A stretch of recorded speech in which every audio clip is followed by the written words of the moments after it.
Welcome to Vault 6, the grand reveal. It's time to put together everything you've learned so far as you prepare to get in front of the right people. So, if you haven't experienced the earlier vaults, you want to make sure you do, because it's time to build on that strong foundation to get in front of the right people to sell your idea, product, or service. Getting in front of the right people is all about answering this question: what do people want? Remember the core secret.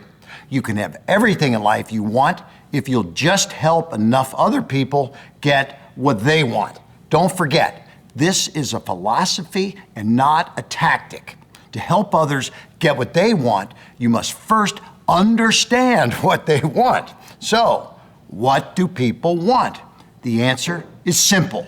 They want the best solution to their problem. And you provide this solution by persuading them to use your ideas, products, or services.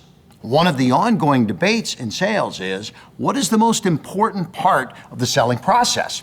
Regardless of how good your closing skills are, your product, your ability to handle objections, your presentation, your digital awareness, or your skills at determining wants and needs, if you don't have a prospect, you're out of business. Think about that. If you can't get in front of the right people in the right way, you'll close your doors. So, whether you're selling a product, building an audience, or providing a service, you need to master the process of prospecting. But your prospecting efforts have to be intentional. No one ever accidentally succeeded at anything. Even those who appear to get lucky never make it in the long term because they can't sustain it. That's why you hear so many stories about people going bankrupt after they win the lottery. They simply weren't prepared to succeed. Let's watch as Zig shares in a small group discussion setting about being intentional to get in front of the right people. In days gone past, a wise person said, people don't plan to fail, they just fail to plan. I believe that would be applicable in the world of selling. Well, if you're going to sell right to the right people, and that is the basic game plan, then we've obviously got to have a plan to do it. Is a plan important? Let me give you a little analogy. In the National Football League, during the last 2 minutes of the first half and the last 2 minutes of the ball game, more points are scored than are scored during any other 30% of the entire game. And that's because they have a specific game plan which they follow. Now, a lot of salespeople miss sales because they do not have a specific plan of action. And I'm here to tell you that a prospect is too precious to waste on an unplanned call. And it's too expensive to see them if we do not have a plan which will enable us to present our goods, our products, our services in the most marketable manner. Well, thanks, Zig. You know, you really do need a plan. You need to be intentional about your prospecting success, not simply drift through life and hope that you bump into the right people. And that word hope is key, because in my experience, this area is where most people in sales fall short. They learn closes, they study techniques, they invest in resources, but then fail to master the mindset necessary for successful prospecting. They let fear knock them off course. Fear of rejection, fear of failure, fear of whatever they think other people will say or do. And when the fear kicks in, they choose to react instead of respond. They pull back, shut down, and don't engage in the consistent activity that produces results. They stop doing the things that will lead to more prospects and ultimately more sales. In short, they self-sabotage and give in to what Zig called stinking thinking. And that negative thinking is especially destructive when it comes to interacting with other people. Why? Because people can sense when you feel awkward, hesitant, or fearful. Even if they can't quite identify why, they'll feel like something is just off. They may be nice and polite to you, but they won't buy. And the truth is, the old cliche is true. You never get a second chance to make a first impression. According to a Harvard study on communications, you get 7 seconds to make a first impression. 7 seconds, that's it. And most communication is nonverbal. So the attitude, eagerness, friendliness, openness, warmth, and most importantly, the confidence you convey in those first 7 seconds are absolutely critical. The same study showed that it takes 7 additional meetings with that person to have any hope of ever changing that first impression. So, if you don't approach initial meetings with prospects with a confident belief, you'll have to invest 7 times the effort to change that impression. Now, that doesn't mean it'll be easy to get in front of the right people, but people who are committed to success, people like you and me, do one thing that separates us from the rest of the pack. We never quit. Now let's watch as Zig shares his own struggle with prospecting and how he came only one door away from dropping out of sales altogether. When I entered the world of selling, we were knocking on doors. A lot of people still knock on doors for prospects, some in residence and some in businesses. But I was in the cookware business. I knocked on doors every day for 10 days. I was getting absolutely nowhere. In 10 days, incredibly enough, I could not even persuade anybody to let me in the house to tell my story. And yet I kept knocking on those doors. I so well remember that August day in Columbia, South Carolina. There were 2 long city blocks that I was on. It was Adelia Drive. I was headed for Divine Street. In my mind, I said, if I don't at least get in somebody's house, I am going to quit this business. Down the street I went, doing my best to persuade people to let me show them what we had to offer. I knocked on the next to last house in the block. A Mrs. B.C. Dickert, who was an older lady, came to the door. I told her my little story. She said, well, it sounds like something my brother and his wife, Mr. and Mrs. J.O. Freeman next door, would be interested in. Why don't you go see them, and if they decide to look, tell them to call me. I literally ran next door. That was the first ray of hope, the first bright bit of sunshine I'd encountered. Knocked on the door. Mrs. Freeman was there. I told her the little story, and she said, well, why don't you come back this evening? I got back that evening, and they called Mrs. Dickert over. I made the presentation, and Mr. and Mrs. Freeman bought a set of the cookware. It was set number 541.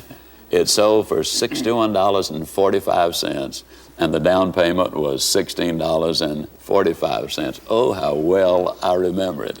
I was so elated, I sat there basking in the glory. At long last, I had a sale. I was just sitting there grinning. And then Mr. Freeman said, Mr. Ziegler, I believe if you ask her to, Mrs. Dickert might buy a set of this cookware. So I said, well, what about it, Ms. Dickert? She said, well, I don't have my money with me. And very diplomatically, I said, well, shoot, you just live next door, go get it. You know? She said, well, I just think I'll do that. And she went next door, got her checkbook, and came back, and I made that sale. I cannot begin to tell you how excited I was. And I've thought about that so many times. I was 2 houses away from ending my career. I made a decision that day. I made a decision that I would not ever again stake my career on what somebody else might do as far as I was concerned. I decided I would make the decision. But a major point I want to make, sometimes you do have to suck it up and tough it out and hang in there. But in today's world, there are an awful lot of prospects out there. And if you're selling a good product at a fair price and you really believe in it, I believe you can find all of the prospects you want if you'll use the principles we've been sharing with you. Well, do you feel a little better now knowing that even the great Zig Ziglar almost quit when he couldn't get in front of the right people? I mean, he even had to have his own customer tell him when he had another prospect ready to buy. The truth is that we all feel the pressure to perform. And when we don't have prospects, it creates a lot of pressure. In fact, pressure selling, where you feel you must make that sale to survive, is often caused by a lack of prospects. If you're making a call on your last prospect, the feeling you transfer will be one of desperation. It's all about what you need, not what the person wants or the value he or she will experience as a result of your product or service. If you don't sell this prospect, you may not get a paycheck this week or be out of business. That is enormous pressure. It doesn't matter who you are, it will cripple and eventually kill any sales career. Fear is unavoidable in sales, but that doesn't mean you have to let it control you. More than 80% of all salespeople confess to having call reluctance or fear of prospecting to some degree. That's tragic because the income of those who've overcome that fear averages 5 times higher than those who haven't. And that's despite the fact that people in both groups have essentially the same talent, ability, motivation, intelligence, preparation, and experience.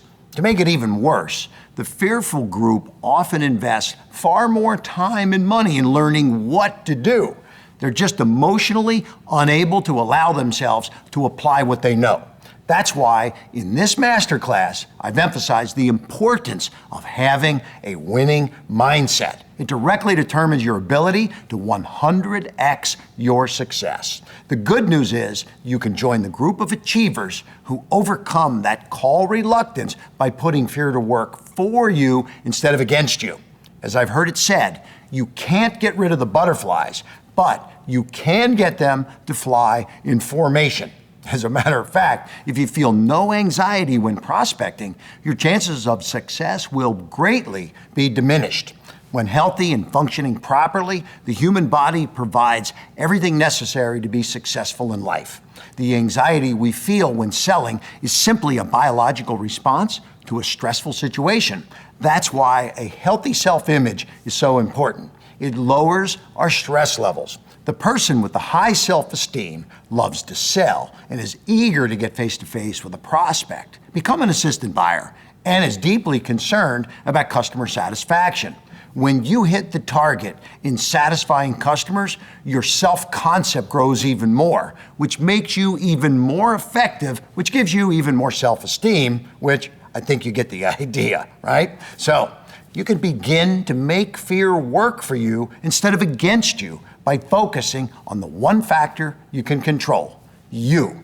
When you accept responsibility for building confidence and self-esteem, you've taken the first step. Now let's face it, getting in front of people and prospecting is what triggers fear for so many people. And yet so often what you fear might happen never actually happens. You invest a lot of emotional energy worried about what might happen when you try to connect with someone, but then when you do connect intentionally and confidently, your fears usually don't come true. So here's a simple but highly effective solution to help you take control of your prospecting mindset. Keep a prospecting journal. Here's how it works.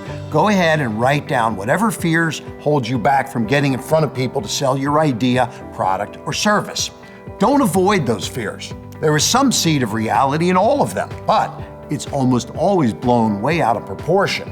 Once you acknowledge that fear in writing, then write the counter-truth next to it. For example, you may fear that people will laugh at your idea. Okay, it could happen, but probably not. So the counter-truth might be, when I present my idea, product, or service in a professional, prepared manner, the kind of people I want to do business with will listen to me.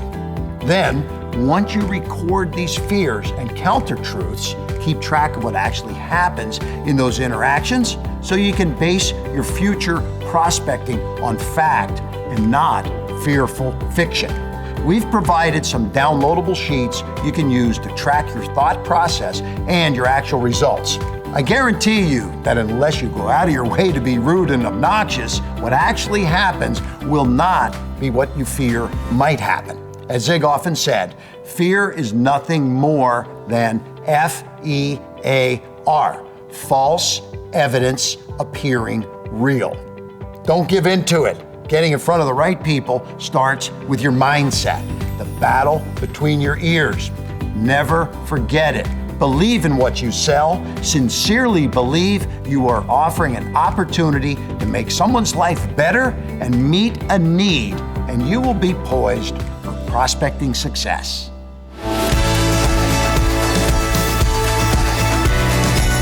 Now that you know the secret, prospecting requires intentional activity. It's time to take action. Don't let that stinking thinking ruin your first impression. People can sense when you feel awkward, hesitant, or fearful.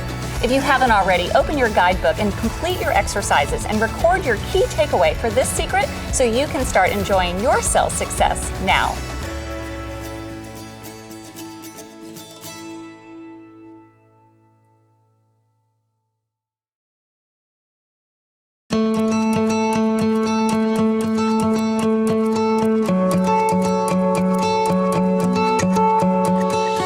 I fly a lot, and on every flight, the attendants will all demonstrate the same thing.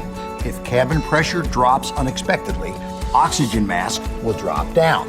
They stress the importance of putting my own mask on first before I help others. Why? I need to be breathing clearly and thinking clearly in order to help someone else. The same is true when engaging with prospects. Before you can help them get clarity on the best path for themselves, you need to have clarity about your own story first. Without clarity, you get confusion. And when people are confused, they don't act. You've probably experienced this yourself at some point. You may have talked to someone for several minutes and still can't figure out what they do. Why do they do it? Or even the point of the conversation. And you really can't figure out what benefit there is for you to even be in the conversation. The irony is that they're probably talking more than they're listening, which means they really don't care about you or your problems. They may be nice, but you don't have time to figure it out. Confusion produces hesitation, and hesitation is all that most people need to keep moving and not hear more about how your idea, product, or service can help solve their problems. Clarity produces action. And action means less time wasted chasing people who are suspect, not prospects. So, how do you get clear on your own story? First, know your story. Most people never stop to reflect on or realize the power of their own story. The truth is, you have a wealth of life experiences, both successes and failures that you can draw from to make your story stand out. And everyone loves a good story. So take the time to listen to your previous experiences, especially any that might align with your potential customers or audience. For example, are you trying to sell services to entrepreneurs? Your own failure in business can be told in a way that illustrates the need for your services. Are you wanting to build an audience that helps families? Start by sharing your own family struggles. Now, don't neglect successes. Ultimately, people want to see solutions and have confidence that you can help them there. But be vulnerable, be candid, and then show them how the success path they can take to solve the problems, just like you did.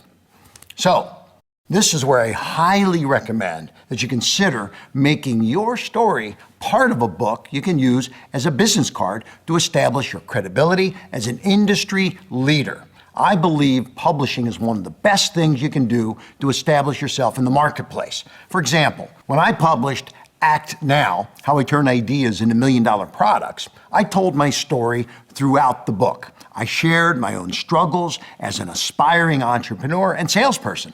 The book got the attention of Mark Burnett and helped me earn a spot as an original shark on Shark Tank. People connect with a story, and that brings me to step 2. Connect your story with your target audience. Once you've fleshed out your own story, think about how your story connects with that of your target audience. For example, I once heard of a life insurance agent who lost his own father unexpectedly without any life insurance in place. The loss was emotionally, financially devastating to the family. So, this agent told that story in a very authentic and sincere way when illustrating the need for his prospects to secure their family's own future well-being. That's why I've told parts of my own story many times in this masterclass, because I want you to see that I've dealt dealt with a lot of the same challenges you face now. The details may differ, but the challenges at the core remain the same.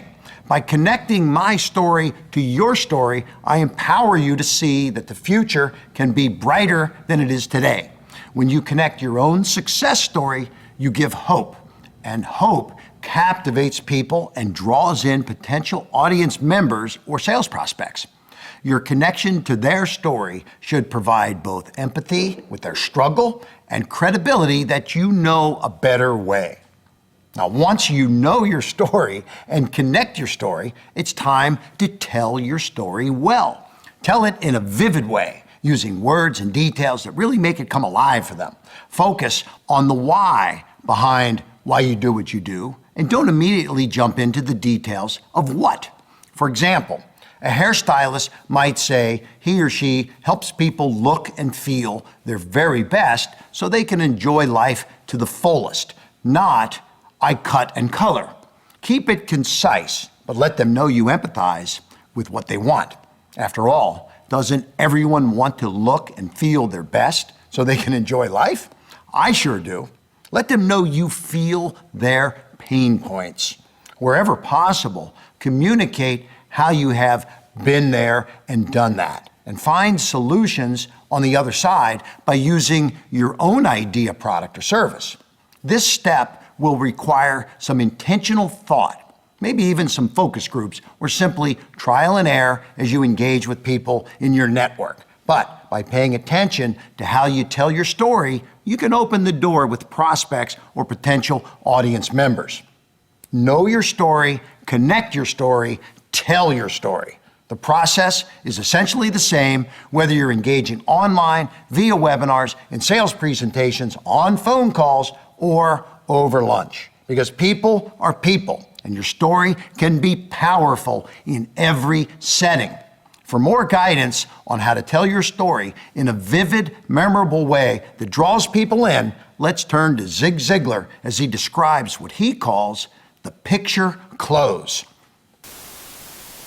Several years ago, the New York Times ran a story about a Mr. and Mrs. Lowe, a New Jersey couple, who were having to sell their home. And they ran an ad, the real estate people did, and the ad was beautifully written. I mean, it was great, it was factual, and it read like this: cozy 6-room home, ranch style with fireplace, garage, tile baths, all hot water heat, convenient to Rutgers campus, stadium and golf courses, and primary school. Now, those are facts. But we as professional salespeople need to clearly understand that people do not buy facts. What they do buy, they don't even buy benefits for that matter, unless they can see those benefits translated into their own personal use. Well, that ad ran for 3 months, and that house still had not sold. So Mrs. Lowe decided to take matters into her own hands, and I want you to just listen to this verbal paintbrush. Headlines were, "We'll miss our home." "We've been happy in it, but 2 bedrooms are not enough for us. So we must move if you like to be cozy by a fire, while you admire autumn woods through wide windows, protected from the street, a shady yard in the summer, a clear view of winter sunsets, and quiet enough to hear frogs in the spring. But prefer city utilities and conveniences. You might like to buy our home. We hope so. We don't want it to be empty and alone at Christmas."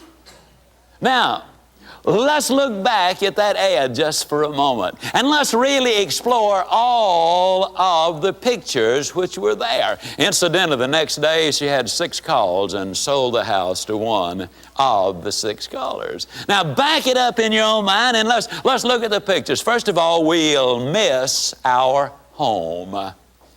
Now, when you think about that picture, you get a feeling of sadness. Here this couple is, they love their home. We've been happy in it. You see the second picture there. But 2 bedrooms, you see, that's not negative about the house. All it says is not big enough for us. And it also is factual. It's telling them how much room is there. 2 bedrooms are not enough for us, so we must move. If you like to be cozy by a fire, and who doesn't really, while you admire autumn woods through wide windows. Can't you see that picture? Looking out of those wide windows in the autumn and seeing all of the color that is there, but protected from the streets. You see, it's safe, it's secluded. It gives you and your family privacy. A shady yard in the summer, cool and enjoyable. A clear view of winter sunsets. Now that's romance. And quiet enough to hear frogs in the spring. Oh, I don't know what you think about frogs, but all of a sudden I thought they were pretty nice. But if you prefer city utilities and conveniences, you might like to buy our home. We hope so. We don't want it to be empty and alone at Christmas. You almost felt sorry for the house, didn't you? I mean, you don't want that house to be alone like that. Word pictures sell, because they appeal to the heart, and people buy with the heart. Everybody is a salesperson, as you've heard me say, and everybody sells. So selling words are extremely important. Now that we've shared the secret with you, get clear on your story first. It's time to take action. People value authenticity and sincerity. Making your story part of your sales approach helps you connect with the clients on a personal level, and that builds trust. If you haven't already, pull out your guidebook and complete your exercises and record your key takeaway for this secret so you can start enjoying your sales success now.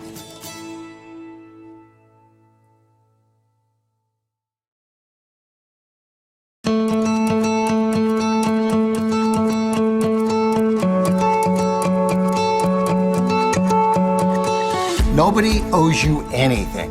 When you're trying to get in front of the right people to sell your idea, product, or service, it might be easy to think that people owe you their time and attention. And when you don't easily get it, you can become discouraged. But listen, we're all busy. We've all got a lot of stuff going on in our lives. It's not that people are mean necessarily, but they have a lot of other priorities competing for their attention. That's normal. So don't be upset about it. Instead, use it to your advantage by returning to the core secret.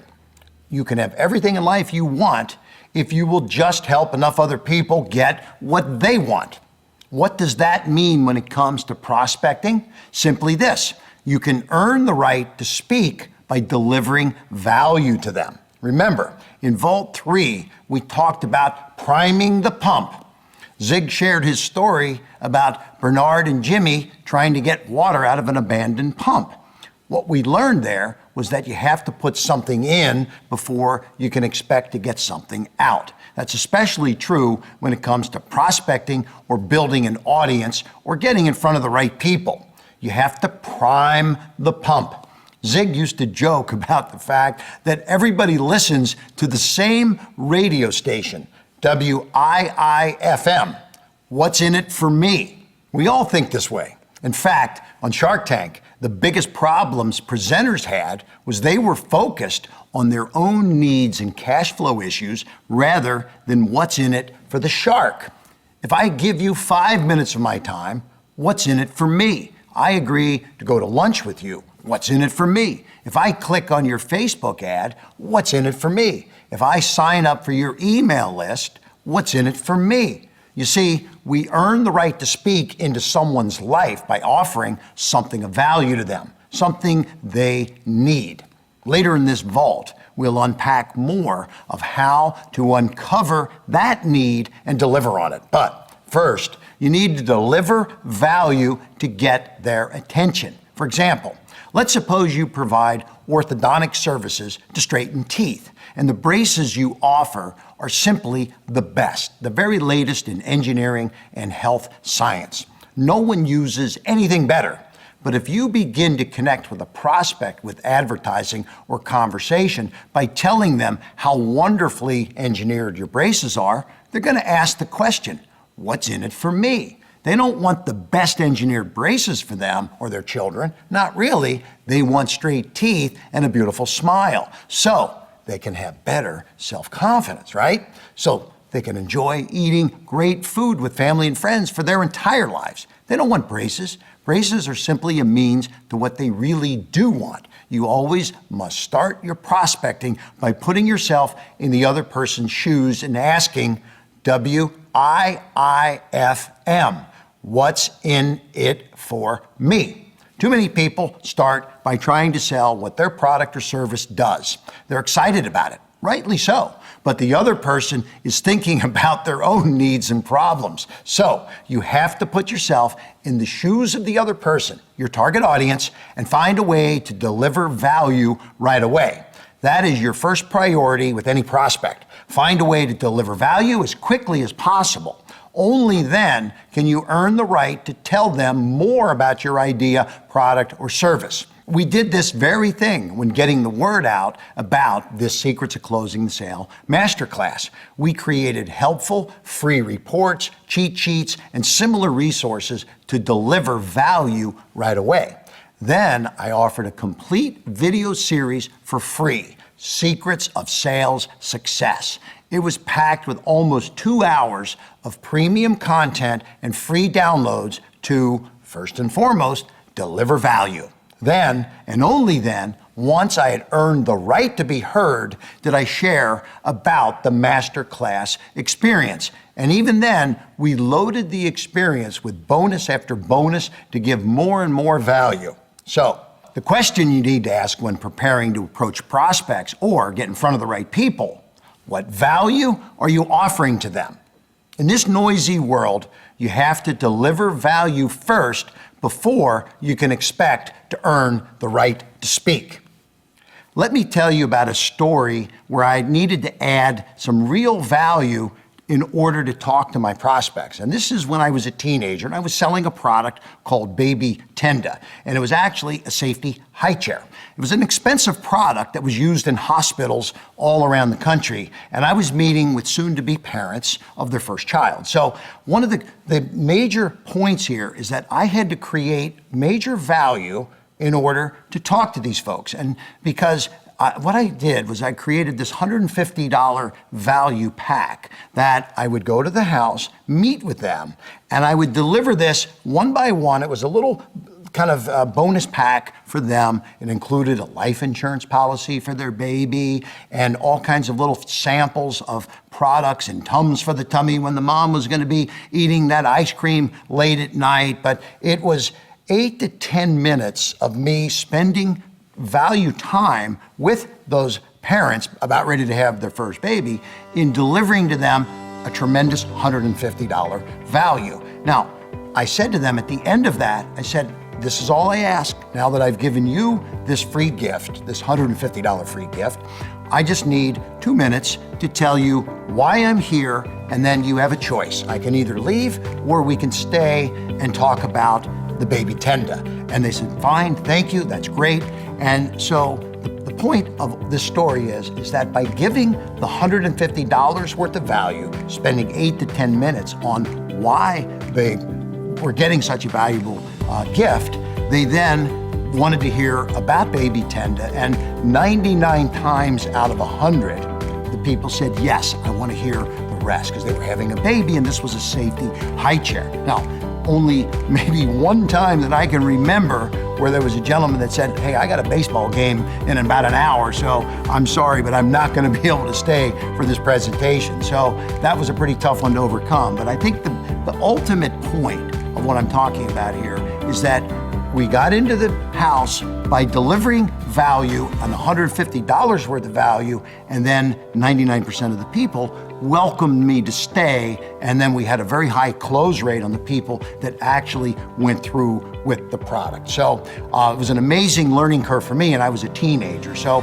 giving value was very important. Now let me fast forward to today's digital space. Now think about what kind of value can you add or give to people before you start the selling process? Well, number one, you can offer an ebook or maybe a chapter in the ebook. You might offer them a video that they can take a look at.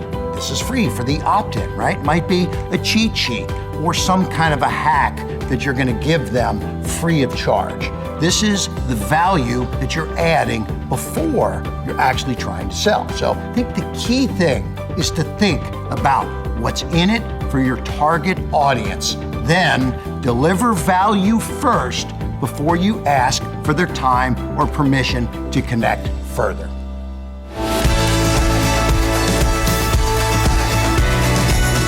Now that you know the secret, earn the right to speak.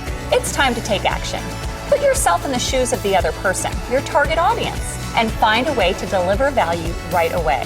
Sure, you value what you are selling, but what value are you bringing to your client? If you haven't already, grab your guidebook and complete your exercises and record your key takeaway for this secret so you can start enjoying your sales success now.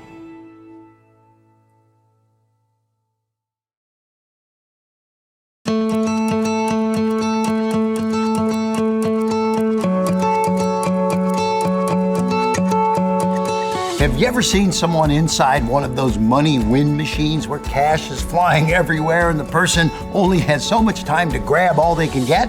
Well, you know what usually happens? They go crazy, clutching at everything, and usually end up with next to nothing. Prospecting can often feel that same way. You can be really busy chasing down leads and setting up meetings or retargeting ads, only to end up with little to show for it in real sales. Why? Because you're chasing the wrong people. The truth is, it takes intentional planning to focus on your target audience, the customers or audience you really want, as opposed to warm bodies that give you hope in the short term, but don't result in sales. Your idea, product, or service, whatever you sell, isn't for everyone. In fact, it may not even be for most people, and that's okay. The sooner you realize this truth, the more efficient your prospects can be. A common mistake is to spread the net too wide, thinking that all prospects are potential customers. But that's not the case. If you think that way, you'll end up being busy but not selling much. You'll be chasing down suspects, not prospects, and wasting all your time and energy in the process. So, how can you begin to identify your target audience? You may have heard the expression that someone is ready, willing, and able. Well, those are also 3 qualifying questions to ask about prospects at a minimum for them to be in your target audience. First, are they ready? They must be ready to buy. That means they have a need, and your idea, product, or service meets that need. For example, if you sell high-end luxury cars and someone already has 2 or 3 high-end luxury cars, they probably don't need another one. Or if you sell baby products, like I used to when I was a teenager, you're not looking for couples who don't have children. It seems obvious, but it's easy to chase people who really have no need for what you're selling. In the direct sales world, you hear this expression a lot. You're looking for people who are looking. That's exactly right. Ideally, you want people who are ready to buy what you're selling because they have a need you can meet for them. Now, in some instances, people don't know they have a need and you have to uncover it for them. For example, if you sell life insurance, someone could need it but not really be aware of that need. In that instance, you can identify the type of person most likely to need the insurance and then persuade them of that need to make the sale. So, question number 1, are they ready? The second question is this, are they willing? That means they have a desire to buy what you sell. Let's return to the luxury car example. Someone may not have a luxury car because they don't like luxury cars. Maybe they take pride in driving lower budget cars or another vehicle like a pickup truck. So they may technically have a need but no desire to buy. And in the baby products example, a young couple may need what you sell, but if they don't place a high value on providing quality products for their children, it's going to be a tough sell. Fortunately, most parents do value their children's safety and comfort, but I think you get the idea. They have to not only need what you're selling, but also want it too. Now, the The good news is that you have the most control over this area of prospecting because you can help them see the value of what you sell and increase their desire by painting vivid pictures and guiding them to see a better future with your product, idea, or service. But they need to be willing. And now the third question is this: are they able? That means at least two things. First, they have the financial means to purchase. It doesn't matter how much someone needs or wants a luxury car. If they don't have the money, they're not a good prospect. Likewise, with baby products, for example, a young couple may want and need your products, but if they're both unemployed, they may not have the ability to purchase. So you have to assess whether they actually have the financial means to buy. That can be tricky because a lot of people will give two reasons for not buying. First, no money. Second, no time. The truth is that both of these excuses are just that, excuses. How we spend our money is all about our priorities. So is time. As Zig Ziglar put it, lack of direction, not lack of time, is the problem. We all have 24-hour days. So when you hear someone say they don't have money or time, know that you need to dig a little deeper. But you'll find instances where people really do not have the money to buy. But even if they have the money, that doesn't mean they're able to purchase because they may not be the decision maker. This happens a lot in corporate sales. You may develop a great connection with someone in middle management, but when it comes time to buy, they have to get permission from someone in C-suite leadership. And then you have to start selling all over again. So whenever possible, identify the decision makers. So to recap, your prospects must be ready, have a need you can meet, willing, have a desire for what you're selling, and able, have the money and authority to make a decision. Otherwise, you've got suspects, not prospects. And suspects suck your time away. A prospect is an individual or group capable of making the decision on the product or service the salesperson is selling.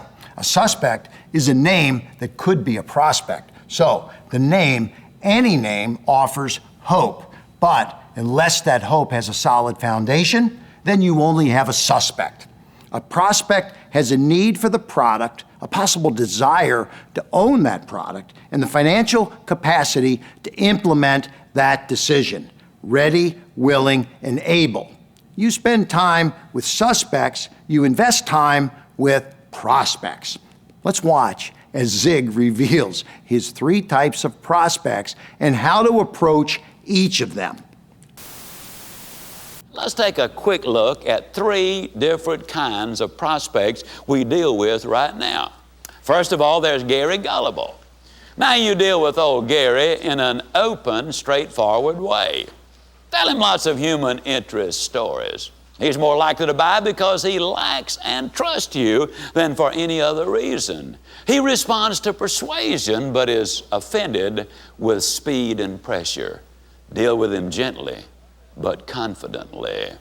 Then there's the other end of the spectrum. There's old Sidney Skeptical. I especially remind you on this one that the skeptical, antagonistic prospect wants to be right, and he wants to be understood. When he raises a dogmatic objection with a little anger, cynicism, or for that matter, sarcasm hidden underneath it, you should respond by saying, "I'm delighted you raised that question, Mr. Prospect. And to make absolutely certain I clearly understand what you're saying, would you mind repeating it?" Now, this does a couple of things. First of all, it indicates an honest effort on your part to be fair. And it also indicates you place considerable importance on what the prospect is saying. Additionally, when he repeats his objection, chances are good he will substantially reduce the tone of that objection. I've had that happen to me 1,000 times in my sales career, where somebody would be dogmatic, even antagonistic, or very sarcastic in their objection, vehement. And I'd say, "Well, now, you know, I appreciate your position, but to make really certain I understand it, would you mind repeating it?" And it's astonishing how much softer it comes out the second time. you can deal with it far more effectively. In dealing with skeptical, antagonistic prospects, it's important you not try to argue or contradict what they're saying, even if they're wrong. First of all, you let them finish saying what they've got to say. Get it off their chest, blow off that steam. And once that is out of their system and they've seen that you're interested and concerned about them, your chances of penetrating their minds and closing the sale are increased substantially. There's old Ivan Indecisive. You know about Ivan, who wanted to start a procrastinators club but decided to wait until later. Ivan simply cannot make a decision. He takes a pep pill to get charged up to do something and then mixes it with Valium so if nothing happens, it won't bother him. I mean, we've seen these people everywhere. Now, the way to deal with him is to win his confidence, which you do, as I repeatedly said, by being the right kind of person. Demonstrate considerable empathy. Move to his side of the table. Let him know you're on his side. Reassure him that, yes, he is making the right move. Your own conviction and belief that your product is what he should buy will be the determining factor. Remember, he's having trouble deciding if he should buy. If you have any doubts that you should sell, you can rest assured that he won't buy. We're back for a deeper conversation with Kevin Harrington about focusing on your target audience. We talked earlier about the need to know your own story, then paint a vivid picture to tell it well. But who do you tell it to? How do you go about identifying the right people, the target audience for your idea, product, or service? So Kevin, I have to know, what have you done to identify the target audience for your own products? Well, great question, Michelle. I think, first of all, I first start by asking who needs it, okay, right? And so that's you're getting an idea of who you're going after, what problem does it solve, okay, right? That's important. And so now you start figuring out the person, the problem, and then what are the features and benefits? What are some of the solutions to those problems? So I can talk about an example of something that I've been involved with. Okay. It's a fishing lure. It's called the Flying Lure, okay? And this was kind of an interesting project because we found out that there's 80 million fishing licenses in America, wow, number one. So there's a lot of people that fish. So we're thinking it's a mass market product. So who needs the flying lure? Because you're gonna catch more fish, right, with the flying lure. It hits the water and it swims away like a wounded fish. Okay. So you'll catch more fish with it. So who needs it? Fishermen. Mm-hmm. And we did the research. Okay. There's 80 million licenses out there. So it's kind of mass market. So when we put that spot up on television, mm-hmm, we went on, what we normally do, we'll buy time in about 10 markets. Okay. And usually we do the big cities. Los Angeles, New York, Chicago, Miami, maybe Atlanta, Denver, Dallas, et cetera, right? We do like a mass market broadcast test. Mm-hmm. And so when the test went out, it bombed. Oh, and wow. So we're like, wow, people aren't buying the flying lure. Right. But then we found out though, wait a minute, Chicago, because overall the test bombed, mm-hmm, but certain markets did actually very, very well. Oh, wow. So we're like, well, wait a minute, we got to dive deeper now. Right. So who wanted it? Well, it was people that obviously, where are those fishing licenses located? Mm-hmm. So New York and LA weren't the big fishing places because you're living in a high rise in New York. Right. You're not Where going out fish? every day fishing, right? But when you're in Michigan, Ohio, yes, Indiana, Missouri, where the lakes are, okay? So this is what we had to find out was, how do we get to the people that actually have licenses, okay, and who's ultimately going to buy it? And of course, we knew the features and benefits. Right. Features and benefits were catch more fish. So once we did this research, mm-hmm, we then retargeted where we were going to go buy the media. And so instead of the West Coasts and even the, mm-hmm, Miamis of the world, right, we were more centrally located,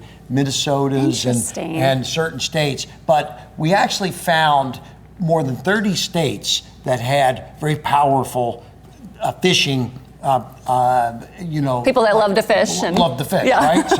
So now we went back in and refocused our efforts where Just the in licenses were by doing some of this research. So the bottom line here is that and we almost walked from this deal. We ended up, believe it or not now, this was a fishing lure. We ended up selling 500 million fishing lures when it was all done. 500 million. Yeah, 500 million pieces. Now, there's one other part of this, though, is that so now you're going after fishermen. And I say fishermen implies men. There is a higher percentage of men. Right. There are some women, Right. but we found out normally, if we have a kitchen show, we can run, in the world of TV, there's all kinds of day parts. You've got weekends, you've got weekdays. Okay. You've got late night, you've got during the day. So does a fishing show work during the week, during the day?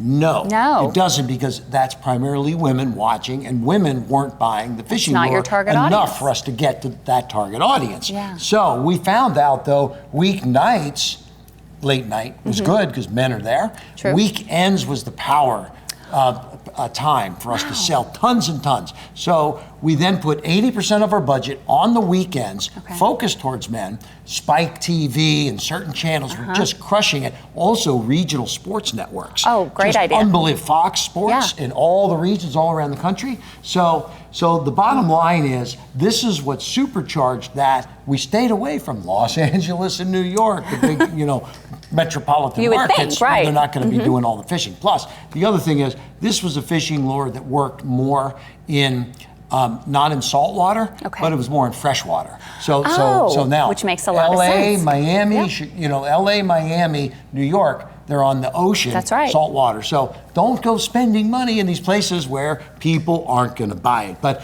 it's these kinds of things in the research and the analysis of the market that you come up with that can take something that might have been a bomb into one of the biggest successes that I ever had in my entire life. 500 million. Yes. So that's a great example.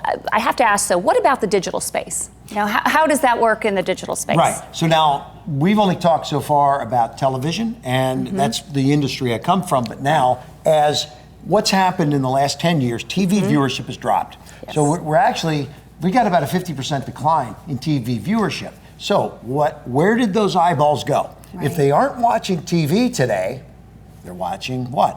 Well, Facebook, Netflix, Instagram, YouTube. They've gone to digital places. So now we've had to, I call it, follow the eyeballs. And so that's what we're doing. So as we follow where the eyes have gone, let me just explain Facebook, for example.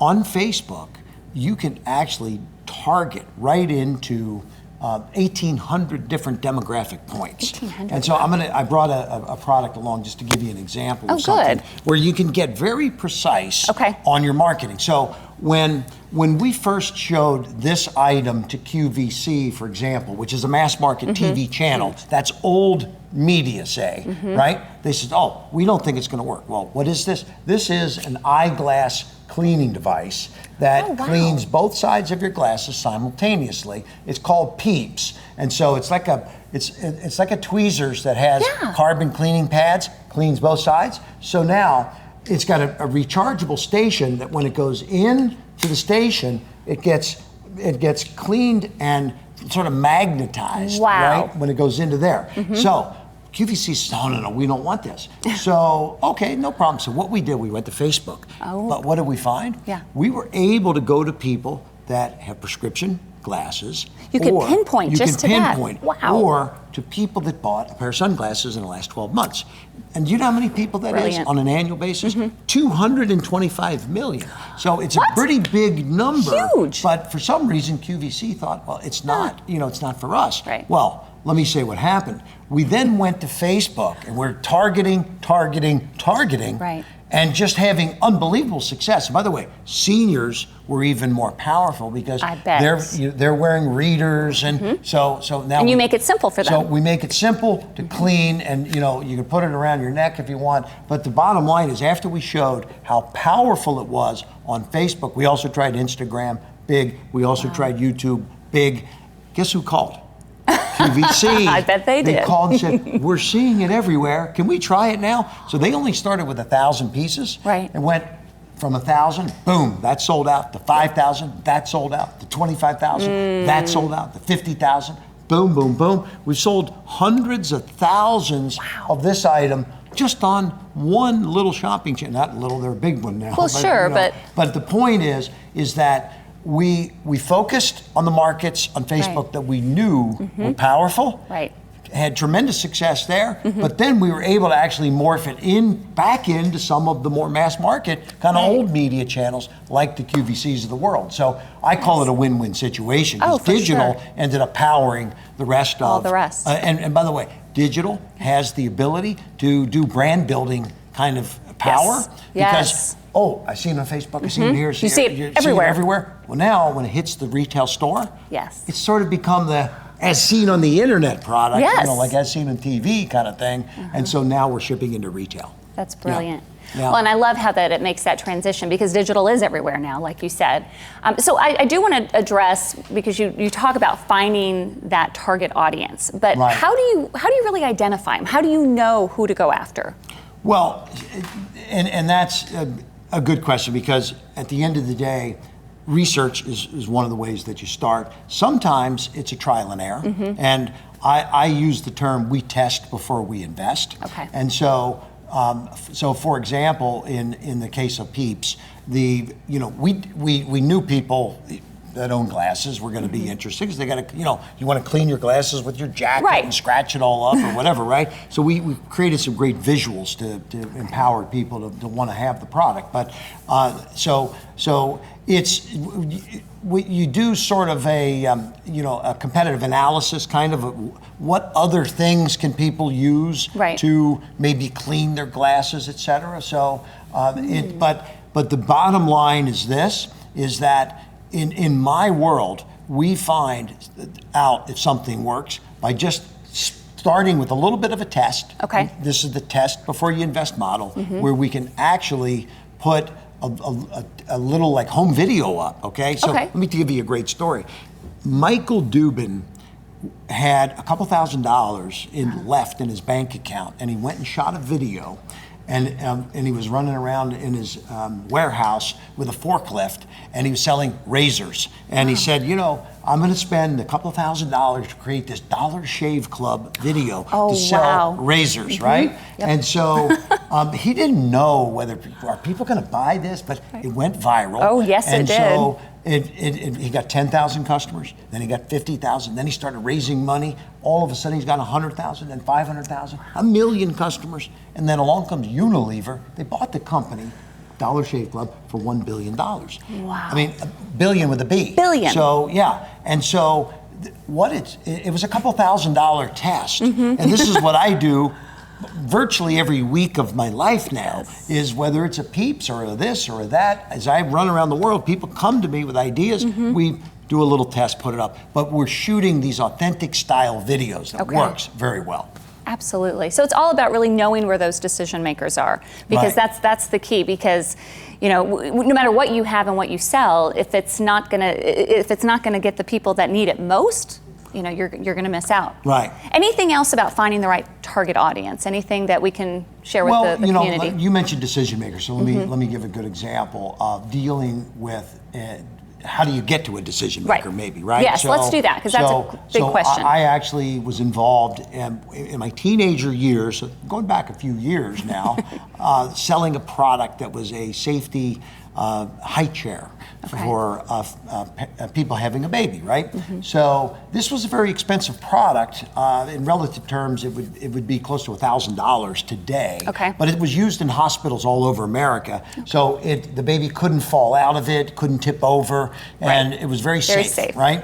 So now, when I would sell the baby Tenda to the man and the woman having a baby, many times they would, a day or two later, call back and say, I have to cancel that sale, and I'm just not ready for it because what happened, they would, after they bought it, they would be talking to their mother or a relative or somebody and say, I just bought this amazing high chair. It was a little expensive, $1,000 in today's terms, right? Back then this was way back in the 70s. It was $200 back then, which equates to which is a lot, right? $1,000 today, right? So now they were canceling because they said, and sometimes they wouldn't even tell me, but I'd say, did you happen to talk to your mom or dad about this? And mom knows best. Well, my mom said, what are you spending that kind of money for? You just got married, you're having a baby, you can't afford it, you this, you that. And I tried to tell her how safe it was and how amazing, but see, the mother wasn't there for the presentation. Yeah.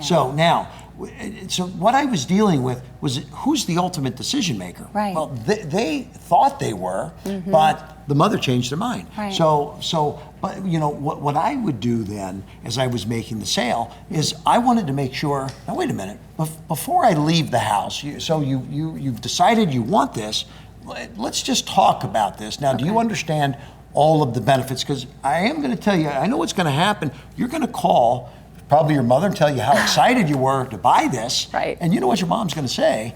Oh, that seems way too expensive. And why did you do that? And probably try to talk you out of making this ultimate purchase. And so now, if you think that would happen, because now your mom's not going to have had the benefit of the hour that I spent with you showing you all the features and the benefits in the hospitals that are using this product. So if there's any chance that you think, now let me just ask you, do you make the decision in your family, the two of you, or do you really rely on your mother to help you make a lot of those decisions? So now, 99 times out of 100, they're like, no, we make our own decisions, and mom and dad don't tell us what we can buy. So now they're telling me this, and so it was a very powerful way to get the commitment from them that they are the decision makers and that they've made the decision now, and no one's going to talk them out of it. So, and by the way, they were the decision makers, but if you think there's somebody else that's going to influence that sale, maybe it's time to do a little bit of talking about, who that person is. And I'll bring it now, fast forward all the way to about a month ago. My wife and I were buying a car, and so I went to do some research with the car dealer, and I told the car dealer, I says, look, I am here just to do the research. This is my wife's going to ultimately make the decision. She's going to buy the car, right? So I say this because I didn't want him trying to close me. Right. Because look, at the end of the day, I'm not here to be sold today, yes. all right? Because it isn't going to be my car. Right. She's going to be driving it. She's going to come back. But now, if he's a good salesman, when she comes back then, he's going to say, now let me just ask you, because I think your husband even told me, you are the decision maker. Do you have to talk to him before you make the final decision, or can we wrap this sale up today? And by the way, that's what he did. She went to the dealer, saw the car, said, that's it. I'm in, done. So he got her, he qualified her to make sure that she was the decision maker, and said, there's a good salesman. So that is a good salesman. And so I think the important thing when you're dealing in any sales capacity, whether it's a new car or a safety high chair for your baby coming up, that you if in the sale of that you qualify the purchaser as to their ability to make that final commitment and decision, and they're not going to be talked out of it by anybody else. Awesome. And that's the objection that most people have, so identifying those target decision makers up front is the best way to go. There you go. And that locks the sale in and keeps it as a sale for the long run. Awesome. Which is what we want. Okay.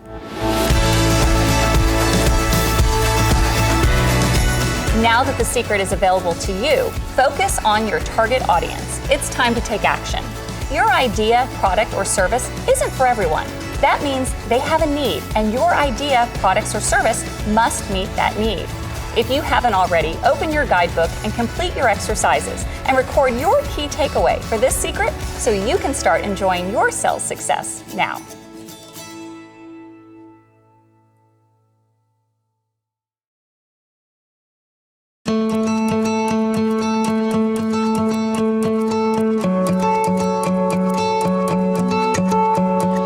When should you prospect? I get this question at times along with this one. How much time each day should I devote to getting in front of the right people? The answer is all the time. Sure, you can and probably should devote a certain amount of time each day to intentional prospecting and marketing your idea, product, or service, but you also must develop a prospect awareness. Once you're clear on your own story and you've identified your target audience, you need to always be alert to opportunities, because opportunities don't keep a 9-to-5 schedule. The core secret and our people-first approach must guide our prospecting activity, of course. So, our 24/7 activity is always done with grace and concern for the other person. No one wants to be stuck on an airplane next to someone doing a hard sell on them for hours on end. But prospecting, when done graciously, can be done in virtually any environment, including social situations, on an airplane, in an airport, at a luncheon, or a club meeting, or wherever people are present. As Zig put it, the best paying hard work in the world is selling, and the poorest paying easy work in the world is selling. Selling doesn't allow you to coast, but prospecting is not a chore. It's truly an exciting opportunity for you to help others and enjoy success. Kevin Roberts says, you've got to circulate before you can percolate. How true that is. There's no denying the fact that activity is critical. You do need to be making contacts and calls. The alert salesperson is constantly in the state of awareness, with eyes and ears open for business. In the minds of most people, COD stands for cash on delivery. But in the world of prospecting, Zig had a little acronym, COD, that I think will help. First, the C stands for communication. Every time you communicate with anybody who remotely resembles a prospect or who might know a prospect, communicate the business you're in and your excitement about what you have to offer. Second, the O stands for observation. Watch and listen to what's going on around you. Whether it's in an elevator, on a bus, in a crowded store, at a club, on social media, or at a social gathering, you're always on the lookout for someone who might be ready, willing, and able to buy what you sell. Zig called this the eagle eye prospecting. As you observe, it's wise to have a way to capture ideas about potential prospects. With a variety of digital apps and smartphone recording technology available today, it's never been easier to simply jot a note, record a voice memo that can be converted into a task for follow-up by you or your team. Don't think that you'll just remember it later. We all know how that works. Billboards, storefronts, online ads, news stories, auto advertising. Anytime you come across any connection that could trigger an idea about a prospect, capture it and make it actionable for follow-up. This way, you don't have to clutter your mind trying to remember, and you can be ready to observe the next potential connection. The D stands for dedication. You need to be dedicated to the concept of making the contacts and getting those references. You can't occasionally look for prospects, then slack off. You'll end up with lumpy cash flow as your sales results go up and down thanks to your inconsistency. Now let's watch as Zig shares his own perspective on how to develop a prospect awareness and tells a memorable story of his own. Wherever you are, whatever you're doing, you literally are thinking prospecting. And as long as you think prospecting all the time, it's amazing how many times they will suddenly pop up out of the blue. Incidentally, I'd like to add another thought along those lines about prospecting and what's the best prospect. Interestingly enough, the last name you got, provided you had the proper amount of information on them, is the best prospect. Now, why is that? It's not because they're better qualified. I'm assuming that you are qualifying them. But they're the best because they're the last name you got and you're the most excited about them. There's something that happens when you keep a superb prospect on file for 6 weeks. Now, nothing happens to the prospect in some cases, but a lot happens to your view and your thinking about that prospect. So a key, when you get that prospect, get busy and go see them. I was coming in from Wilmington, North Carolina one Saturday evening, and I was in somewhat of a hurry to get home. Tell you the truth, I was in a ridiculous hurry. I was driving over 90 miles an hour. The long arm of the law got me and gave me a ticket, but we had a real nice visit. I maybe could have gotten away without a ticket. We really visited well, except for the fact that he had radioed ahead because he didn't think he was going to catch me, so somebody else was involved. But I did persuade him to let me stop in Monday when I was on my way back through and pay the fine, and that was in the little town of Whiteville, North Carolina. Well, I went in to pay the fine on Monday, and as I was turning loose those $40, the thought occurred to me that this is not the way to increase your net worth. And there was an attractive young lady there with a diamond on, and so I asked her a question. I said, "Do you mind if I ask you a question?" She said, "No." I said, "I noticed that you're wearing an engagement ring." She said, "Yes, I am." I said, "I also obviously noticed that you're working, and I'm just wondering if you're saving any money for your marriage while you're working." She said, "Oh, yes, I am." And I said, "Well, if there were something available which you will definitely need and use in your marriage, could you increase your savings by as much as $1 a month in order to take advantage of it?" She said, "Oh, I sure could." I said, "Well, if I had something out in the car that was absolutely beautiful, that would fill a need that you will definitely need and use, would you be courteous enough to spend a few minutes looking at it?" She kind of smiled and she says, "Well, I'm just fixing to go on break, so yes, I'd be glad to do that."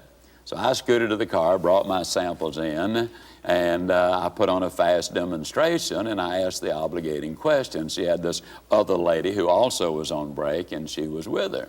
The other lady was married. I asked the obligating question, and she turned to the married lady and said, "What would you do?" And I cut in, I said, "Excuse me, let me ask you a question before you answer it. If you had known before you got married what you know now about how it is when you start raising a family and making house payments and all, and you had had an opportunity to get something like this before you got married, would you have done it?" She said, "I sure would." And I turned to the young lady who was getting married. I said, "And that's what you want to do, isn't it?" She said, "Yes, I do." I wrote the order, and then when I finished writing it, I said to the other one, "Now, 10 years ago, you didn't have this opportunity. And I'm certain you don't want to miss it this time, do you?" She said, "No, I don't."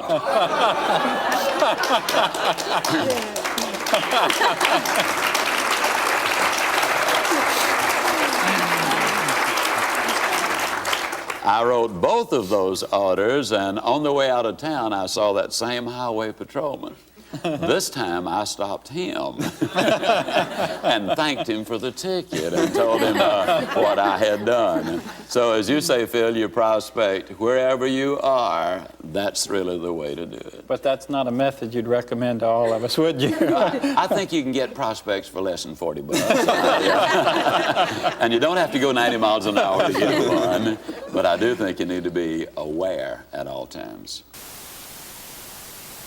No, you don't have to go 90 miles an hour to get prospects, but you do need to be aware and be ready to go deeper with your prospects to discover their needs. Zig suggested doing something he called an interview, a name he credits to his friend Jim Cathcart. Not an interview, which can feel clinical, but an interview to really get to know the person. Even some very successful sales professionals have difficulty firing off a series of questions to a prospect they're meeting for the first time. Still, others struggle with asking for information without giving some information first. He suggested the POGO formula to give you a track to run on for conducting this deeper awareness conversation. POGO. Here's how it works. The P in the POGO formula stands for person.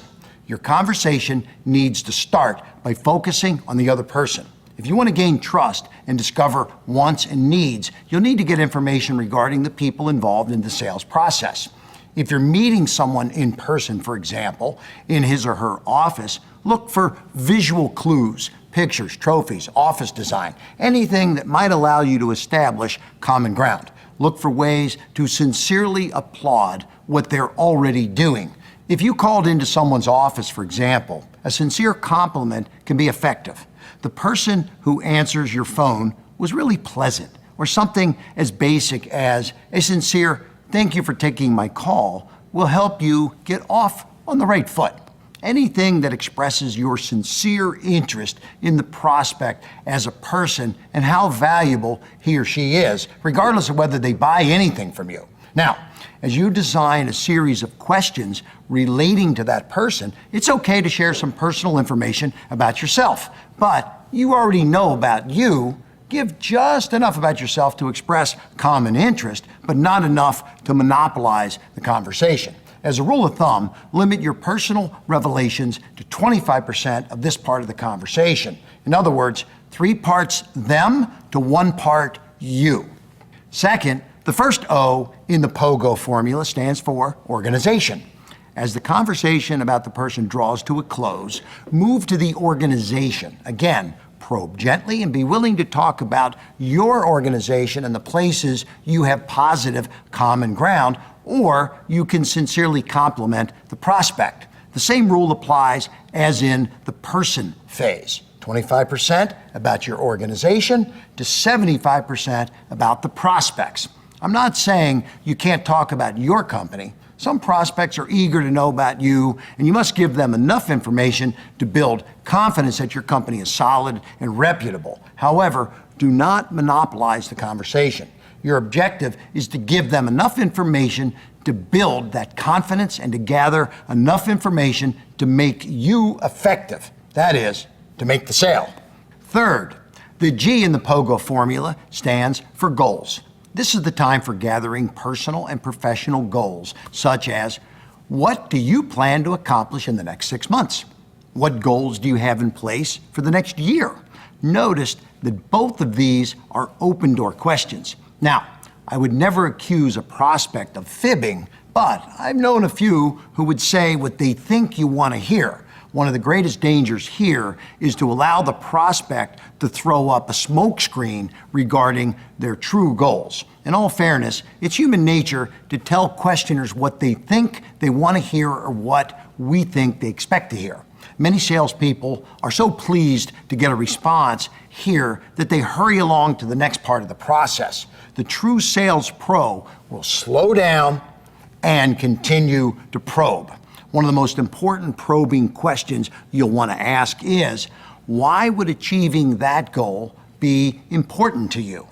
Another way of asking the same closed-door question is, what would achieving that goal mean to you? And you may have to ask this question several times. Many times a prospect's goals will involve money.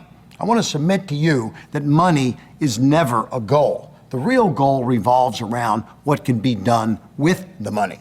When you ask a prospect about their goals and you get a money response, follow with the "why would that be important to you?" question. Then you'll begin to discover true goals.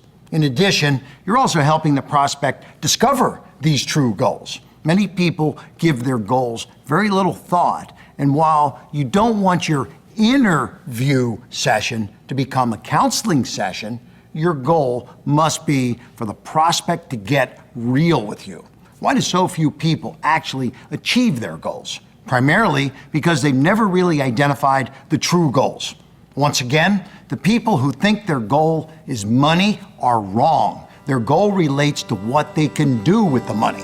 Whether it's to build a monument to themselves, like a beautiful home, or a wing onto the orphanage, it's critical that the real goal be identified. One reason many sales blow up on even the experienced salesperson is because they sold to the smokescreen and didn't probe for the real goals.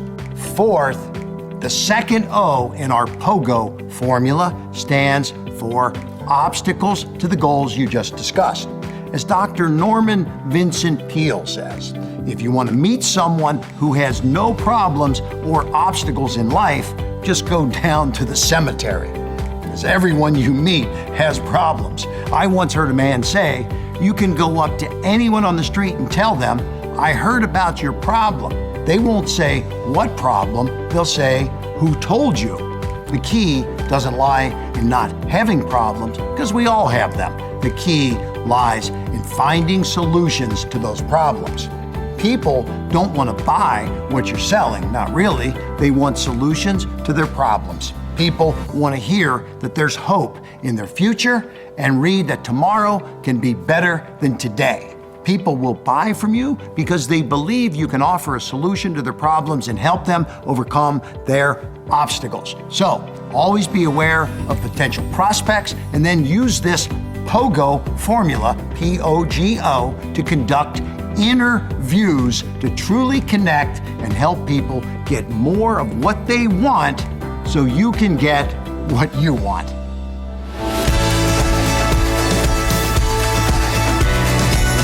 Now that we've given you the secret, develop a prospect awareness. It's time to take action. You don't have to go 90 miles an hour to get prospects, but you do need to be aware and be ready to go deeper with your prospects to discover their needs. If you haven't already, grab your guidebook and complete your exercises and record your key takeaway for this secret so you can start enjoying your sales success now.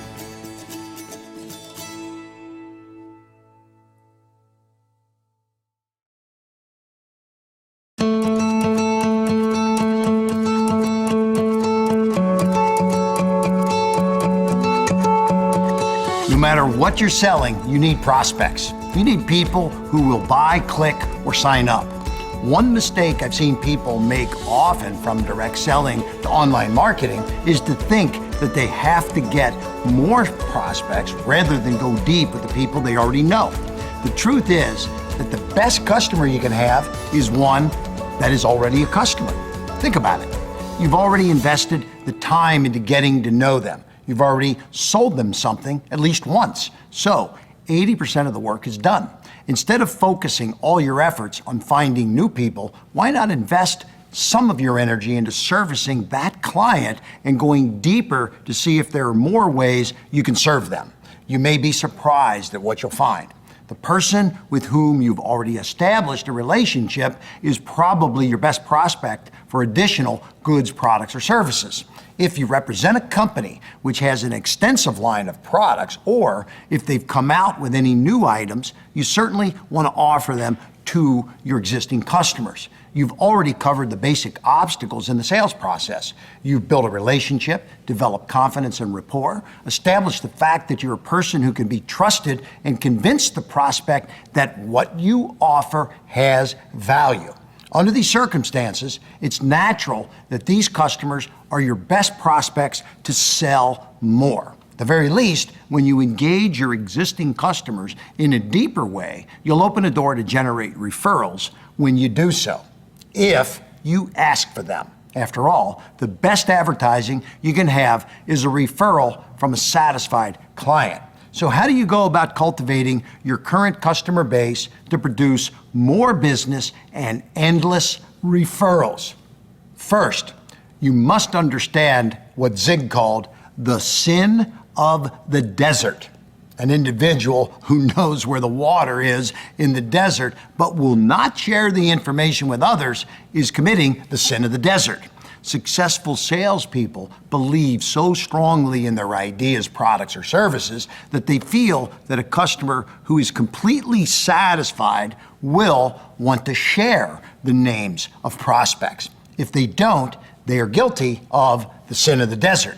Remember that selling is essentially the transference of feeling. And to transfer feeling, you must first have strong feelings. Now, once you truly believe in the sin of the desert as a salesperson, you will be infinitely more capable of persuading your customers and prospects that they, in turn, should refer you to other people who will benefit from your goods or services.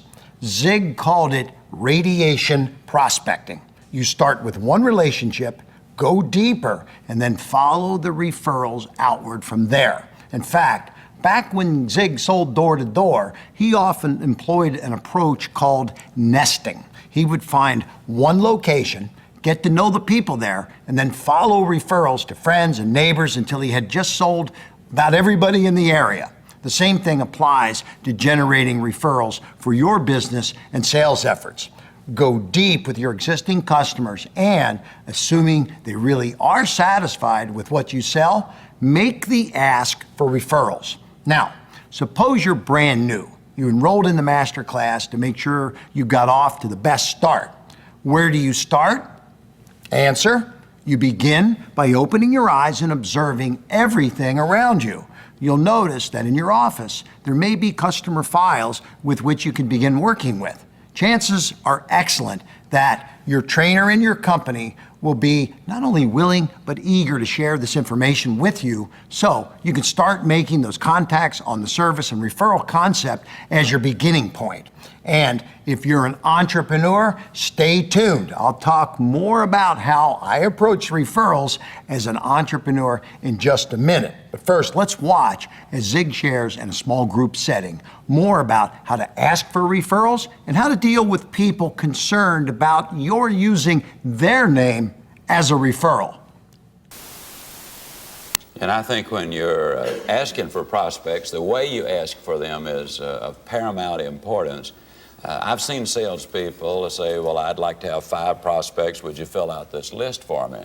Well, you put 5 prospect cards in front of some of your new customers and they're going to panic. They can't think of a one. But if you get far more specific and say, I know that if your best friend walked in, or a neighbor for that matter walked in, you'd be willing to introduce them to me, wouldn't you? And obviously going to smile and say, well, of course.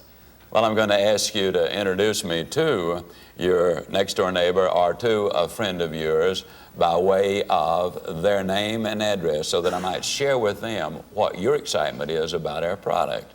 I would specifically ask for a neighbor or a friend. I would ask for one. And as soon as they've answered that, then who else do you consider a good friend that has an interest and need in whatever it is that we're selling? And I'd go down the list one by one. Now, some of the best prospectors that I've ever seen in the world of selling used prospecting as kind of a trial close. As they were getting down to the nitty-gritty of asking for the order, I've had a lot of instances where the prospect would say, you know, old Charlie would sure be interested in this. Well, I would instantly stop and write Charlie's name down. And then I might get 2 or 3 more lists. And because he had given me the assurance that he was interested because he was getting Charlie involved, I would assume the sale and go ahead. I was prospecting and closing the sale all at the same time. I think it's most important there, though, that when you're getting the name, that you don't do any qualifying at that point. You do not want to stifle the flow of the names. You write those names down as fast, as furiously as you can, and then once the well has run dry on getting the names, then you go back to the top of that list and start getting the specific information about each one. Now you're qualifying. Get the name first, qualify second. Zig, a quick question. How do you handle the situation where a customer would show some hesitation to give you a referral because they were a little bit concerned about using their name? I would say to them simply, as you well know, what I do is I make the presentation and I simply leave it up to them as to what their decision is going to be.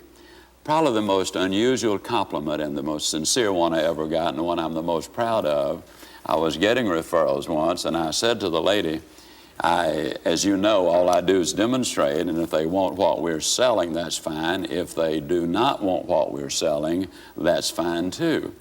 She said, yes, that certainly is true. Said, you're really not much of a salesman. And the reason that that's so precious to me was that she had just written me a check for the biggest order the company made. And you see, she had bought, I had not sold. And that's the dream circumstance to be in like that. I would say to them, in other words, when they give me the names, I simply promise to represent you as a friend. And when I would go to that person, I would simply say, I'm Zig Ziglar. Mrs. John B. Smith asked me to stop by and chat with you. And I promised her that I would. Now, she said to me, I don't have any earthly idea whether or not they're going to be the least bit interested. But she made me promise that I would come by and let you make that decision. I've already covered her major objection when they say, well, I'm not interested. Well, that's what your friend said. But she was so excited. I promised her I'd let you see this. Would now be the best time, or should I come back this evening or whenever? Let me give you some tips on how I get started when I'm looking for referrals. Now, it's pretty easy to think about this. We all know more people than we actually think. So when looking for a referral, start with people close to you, friends, family, relatives. How about vendors, suppliers, service providers, lawyers, accountants, associations that you may belong to, chambers of commerce, LinkedIn groups, etc. These are very good places to start because these are people that you do business with, you're already close to them, they're already in your database, and they're going to be friendly when you first start. It's sort of a safe place to start. So, for example, let's say you were raising capital, and I'm in that mode with many, many situations because people come to me, like on Shark Tank, they're coming looking for capital. But I always say to them, where have you gone before? Have you raised any money yet? Where did it come from? Maybe a good place to start is with someone in the family. Maybe you have a rich uncle, for example. So let's talk about that one. When you start with a rich uncle, first of all, if he is rich, he's been successful. So he's going to give you good advice on your pitch.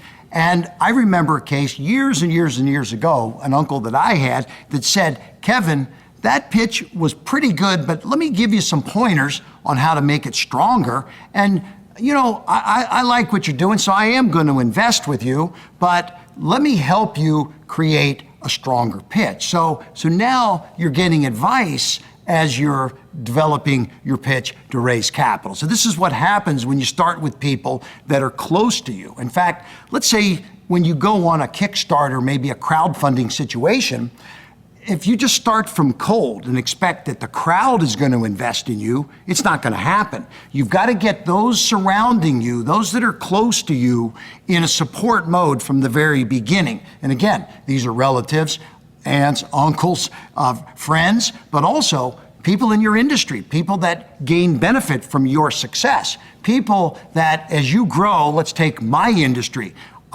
I put a product on TV, so the TV stations benefit. We take phone calls, so phone centers benefit. So fulfillment centers are benefiting. So you go to those people that maybe, this is a simple way to think about it, who do you write a check to, right? On a monthly basis, we write checks to banks, to fulfillment centers, to credit card processing companies, to customer service centers, to all kinds of different manufacturers, suppliers, distribution arms, vendors, etc. Start with those that you know. And this is sort of like the test before you invest. So if you're doing a Kickstarter and all those people are coming in, this gives you momentum before you actually get to those that are in the crowd. And now when the crowd comes in, they see all this support and all this success that you're having, and it's maybe coming from a lot of people that know you, but this is very powerful. So this is so cool to have all of this support on the very front end of a crowdfunding effort like this, or getting investors to believe in your idea. So when it comes to raising capital, this is called kind of the test before you invest. And just one more thought there also. When you're making your pitch, and I love to talk about pitching, these people close to you, like I mentioned, the uncle that gives you some tips, and maybe it's your wife, maybe it's your family that's telling you how you can make a more powerful pitch in these test before you invest phases. And just one more tip when you're dealing with referrals and prospecting is when you start with people that are close to you, you're gonna have a chance to connect to them very quickly. And so one of my buddies, his name is Dean Jackson, he has a very cool tip that he calls the 9-word email. And so it's so powerful. Let me explain how it works. One day, I get an email from Dean that he's saying, hey, buddy, can you join me in Orlando next week? And I thought this was him reaching out to me to see if I could come up very close to my home and see him. And so when I reached back out to him, I finally realized that was an email that he had sent to the masses. And so people were responding like they thought it was this personal email. So it was really, really powerful. So this went to his direct male friends in the marketplace, right? So in that particular case. So this is a powerful way to connect to people that are on your existing list. So when you're looking for referrals, start close to home. Very, very powerful. So I think when you start with people that you already know, people that are close to you, then work your way out from there, this can give you a much more powerful business. So go deep in your relationships and discover you know more people than you think.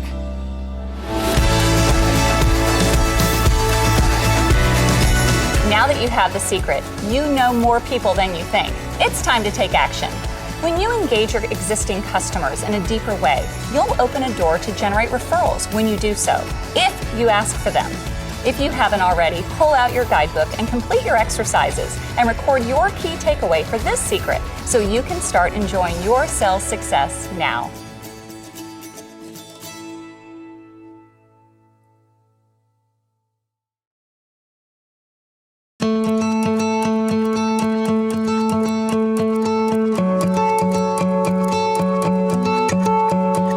Is your prospect ready to buy? Well, do they have a need you can meet? How do you know? Let's walk through the 4-step process that my mentor, Zig Ziglar, used to get right to the heart of a customer's needs.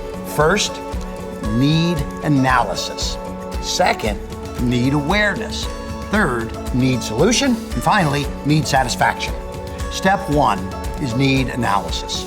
Every sale begins with a need analysis. Even if a customer is coming to you and asking for your product or service, they may not really know exactly what they're looking for. In need analysis, your goal is to actually X-ray the prospect. You have to learn to look within the customer and find the needs the customer recognizes and uncover other needs they've missed. These needs may be on the surface or just below the surface, but they definitely exist. This is where the inner view conversation that we learned earlier can be a great help. Your duty is to discover those needs and get them out in the open. And as you're searching for needs, wants and desires will also surface. Wants and desires are important because prospects will often take action on their wants as well as their needs. But be careful not to invent or create the needs and wants. That's manipulation, not selling. When you uncover a real need that is already there, you can render a real service. The sales pro, armed with integrity with a product he or she believes in and the desire to get this product into the hands of as many people as possible, is a powerful force. The best pros do their homework and discover background information before making the sales call. But regardless of how much homework you might do, eventually you have to analyze your customer's needs. We addressed the power of questions at other points in this master class, and they are equally important here. You must develop an attitude of curiosity and sincere interest in the answers to your questions. Now, there are 3 basic types of questions that will allow us to discover the needs and wants of our clients and potential customers. And all questions, whether emotional or logical, fall into one of these 3 categories. The first is the open door question. Open door questions allow the person being questioned to go wherever they want with their response. You want them to move freely in the areas of their choosing. With the open door question, the wants, needs, desires, ideas, and opinions of the prospect are the focal points. Open door questions are easy to answer because you show a sincere interest in your customer. These questions are identified as the who, what, where, when, how, and why questions, and may also begin with the phrases, what do you think about blank? Or how do you feel about blank? A word of caution here, don't supply the answers. When you ask open-door questions, there will often be a moment of silence. A pause is often necessary for the person to form an insightful and intelligent response to your questions. So learn to be still in that silence and let the customer respond. The second kind of question is the closed door question.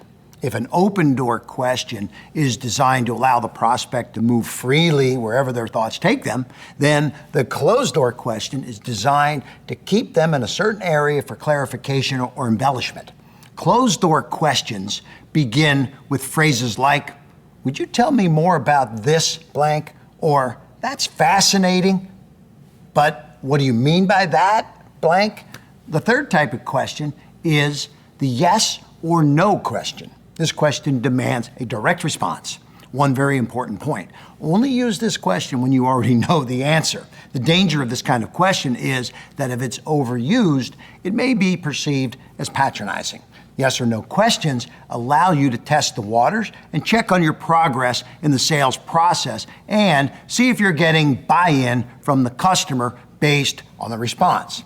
Do you remember the 3-question close from Vault 5? It employs yes or no questions in a powerful way in the right setting to eliminate fear of loss. Your first question, can you see where our product would save you money? This begins the fear elimination process. You are now speaking to your prospect on an emotional level. The second question, are you interested in saving money? This may seem quite obvious, but it must be asked. It brings the prospect from the world of emotion into the world of logic. Now, even if they simply reply yes, in their head, they're agreeing with you and saying, of course, I'm interested in saving money. Any person in their right mind is interested in saving money. By the prospect's own admission, your product or service would save them money, and they're adamant in their desire to save money. So the third question calls for immediate action. If you were going to start saving money, when do you feel would be the best time to start? It also reminds them emotionally that failure to take action might result in further losses of money. If, and that's a big if, you have made your presentation in such a way that you can expect an affirmative answer to question 1, then the process will work for you. Let's see Zig demonstrate another close involving strategic questioning that helps uncover a potential need. We think in pictures, and if we're painted into the picture as satisfied customers, we buy what the salesperson is selling. Now, for example, I want you to listen to this, what I call the Walk to Toronto close, and notice the picture that is painted. Greg Watt lives in London, Ontario. Now, he's a financial planner, and the close he uses has to do with picture painting and questions. He says to a prospect, if I were to offer you $100, would you start today walking to Toronto? Now, understand it's 120 miles to Toronto from where they are. Now, most prospects would say, why, absolutely not. But then Greg says, now, if you knew that $1 million was waiting on you when you got there, then would you start today? Now, you know what the answer is going to be there. They see at the end of their road, they're going to have that $1 million. Then there's closing question. If I could show you how to arrive at $1 million city by saving $100 each month, you'd want to start right now towards that $1 million city, wouldn't you? Now, once you've attended to need analysis, step 2 is need awareness. It has 2 distinct parts and requires you to listen carefully to what the prospect says and think about a reply. First, you must clearly identify and articulate one or more specific needs your customer has. Second, they must understand that they have that need and see how you can provide a solution. There are 5 areas of knowledge you need to be aware of in order to identify and articulate a prospect's needs. Number 1 is product knowledge. You can never know too much about your product. The more you know about what you're selling, the more enthusiasm you build for your solution. Number 2 is industry knowledge. The more you know about your industry in general, the more you're able to explain the all-important why you need this solution. You can speak to your customers' needs and the different options they have in the marketplace. Number 3, pricing knowledge. When you understand pricing, you understand how you are helping yourself, your organization, and your prospect justify the investment by showing them the benefit. Number 4, application knowledge. If you understand how your product, goods, or services can be used, and you can help others understand the process, you will help more people and make more sales. And number 5, competition knowledge. Your knowledge of your competitors will help you because you can show the customer how your idea, product, or service can meet their needs. And always remember the core secret when dispensing knowledge. You've probably heard the expression, people don't care how much you know until they know how much you care. Don't dump information on them until you've established a relationship and have their best interests in view. Step 3 is need solution. This is where you present your product. It's time to stop asking questions and start presenting solutions to needs. I'm going to talk more about this in a minute with Michelle Prince, but here is the key point. You spent 2 phases of this process discovering and tuning into needs and wants. So don't disconnect with your prospect by leading with your product at this point. Now, this may sound counterintuitive, but none of us buy products. We buy the products of the product, which are called benefits or need solutions. In short, we don't buy what the product is, we buy what the product does for us. We don't buy the service itself, we buy what it does for us. So it's important that you never lead with product in your presentation, you lead with need. The 4th step is need satisfaction. This is the most important step the salesperson can take when it comes to helping others. If you have a sincere desire to help other people, if you truly believe in their product or service, if you honestly want the prospect to benefit, and if you really expect to benefit financially from your hard work and effort, then you must remember AAFTO, A-A-F-T-O. Always ask for the order.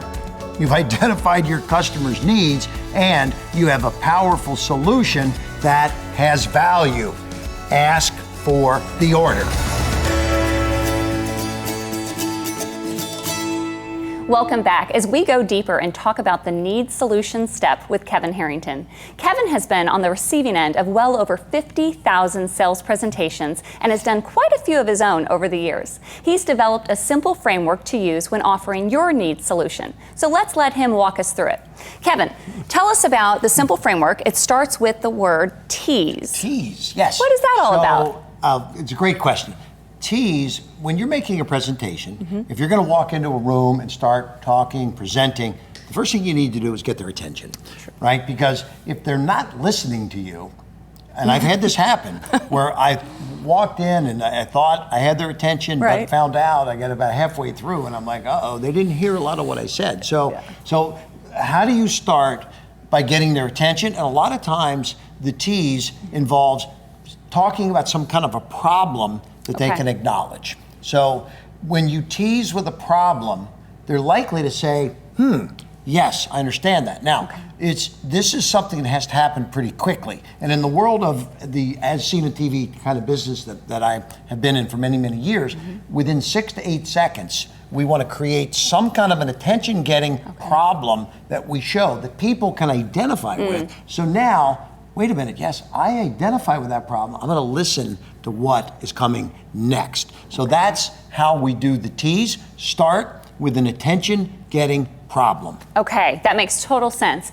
So then, once you have their attention, then you say it's time to please. What does that mean? That when you please, you are now giving benefits and solutions to the problem. So what's more pleasing than showing, oh yes, this can solve that problem. So if it's if you go back to the old days of a OxyClean commercial, within 6 seconds you're going to see maybe Billy Mays or whoever it might be eating a meatball sandwich and grease drops on the shirt. Uh-oh, has this ever happened to you? Oh yes, we've seen that, right? So now you're watching what's the please? The please is the solution with OxyClean. It oxygenates the cleaning process to power clean that product. So please is show me benefits, show me solutions, give me testimonials, give me uniqueness. This is where you need to show uniqueness, right?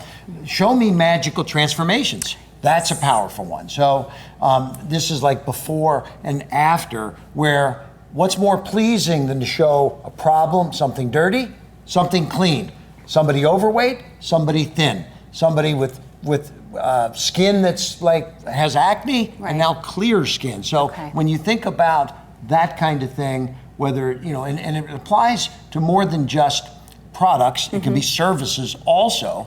So a dentist does teeth whitening, they do a service of cleaning your teeth or giving you teeth whitening. So the tease is showing somebody that has teeth that need cleaning, yellow and dirty and dingy, and now that's the tease. The please is showing how this whitening laser technique has done a magical transformation of before and after with benefits and solutions to the problem. So that's the please. Okay, that makes sense too. So we tease, we please, and then finally you say seize. What does that mean? So it's tease, please, and seize, easy to remember. The seize is create an irresistible offer.